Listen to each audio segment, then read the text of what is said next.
ایک سوال یہ بھی پیدا ہوتا ہے کہ جب آپ حرم شریف میں داخل ہوتے ہیں تو یہ طواف اللہ پاک کیوں کرواتے ہیں؟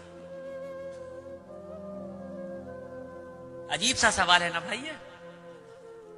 آپ اللہ کے مہمان بن کے گئے، آپ کی تو خاطرداری بٹھال کے کرانی چاہیے تھی، دستر لگنا چاہیے تھا. یہ اللہ پاک طواف کیوں کرا رہے ہیں اپنے گھر کا؟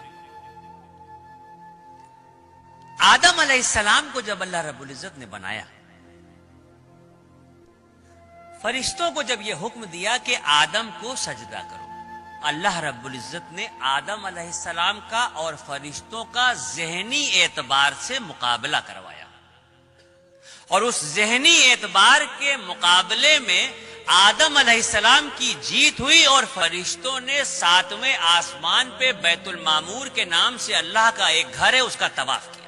جب اس کا طواف کیا تو اللہ رب العزت کو یہ ادا بہت پسند آئی، اور اسی وقت جبرائیل علیہ السلام کو یہ حکم دیا گیا کہ آدم کو لے کے زمین پہ جاؤ اور بیت المعمور کے ٹھیک نیچے روئے زمین پر میرے ایک گھر کی تعمیر کرو، تاکہ میرے بندے اگر مجھ سے اپنے عشق کا اظہار کرنا چاہیں یا اپنی کسی غلطی کا کفارہ دینا چاہیں تو میرے گھر کا طواف کریں.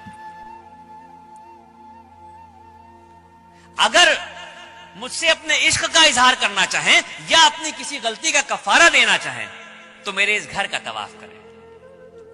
اور سن لیجئے، ہم جو اللہ کی اشرف المخلوق ہیں، ہماری جب تک سانس چل رہی ہے آپشن کھلے ہوئے ہیں ہمارے سامنے.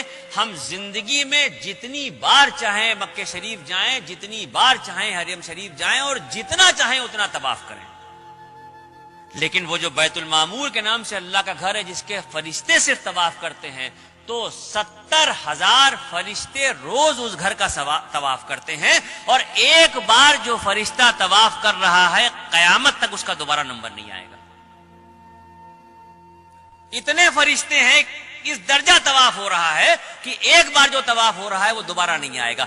اب یہ جو زمین پہ خانہ کعبہ کی تعمیر ہوئی، تو اب تو ترقی ہو چکی ہے دنیا میں، ہر چیز آسان ہو گئی ہے.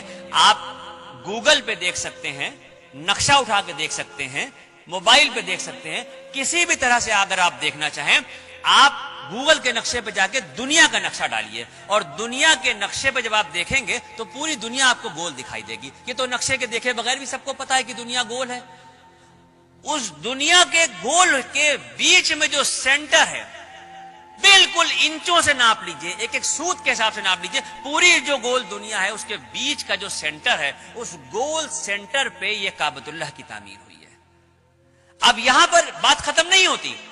یہ تو بات سمجھ میں آ گئی کہ دنیا گول ہے، اور دنیا گول ہے تو اس کے بیچ میں خانہ کعبہ ہے. یہ بات یہاں پہ ختم نہیں ہوتی.